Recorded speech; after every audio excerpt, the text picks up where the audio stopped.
పాలేరు నియోజకవర్గ general body సమావేశంలో పాల్గొన్నారు బీఆర్ఎస్ వర్కింగ్ ప్రెసిడెంట్ కేటీఆర్. పాలేరుకు ప్రాతినిధ్యం వహిస్తున్న మంత్రి పొంగులేటిపై తీవ్ర స్థాయిలో ధ్వజమెత్తారు. అవినీతికి కేర్ ఆఫ్ అడ్రస్ పొంగులేటి అంటూ విమర్శలు గుప్పించారు కేటీఆర్. సెప్టెంబర్ 28, 2024 అంటే ఇంకో 4 నెలలు అయితే 2 సంవత్సరాలు గడిచిపోతుంది. ఈడీ వచ్చి పొంగులేటి గారి మీద రైడ్ చేసింది. ఇప్పుడే మీరు చూసారు ఆ వీడియోలో. అది మనం తయారు చేసింది కాదు, టీవీల వాళ్ళు. నోట్ల కట్టలు లెక్కబెట్టే మెషిన్లు ఒకటి కాదు 3 మెషిన్లు లోపలికి తీసుకెళ్తున్నారు సిఆర్పీఎఫ్ బలగాలు అని. 2 ఏళ్లు కావస్తుంది కదా. ఏమైంది మరి ఆ కేసు? ఎక్కడ పోయినాయి 100 కోట్లు? దొరికిన 100 కోట్లు చెప్పగలరా ఎవరన్నా?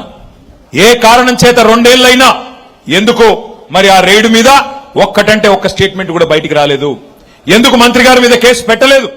ఏంటి మీ లాలూచి అని నేను అడుగు.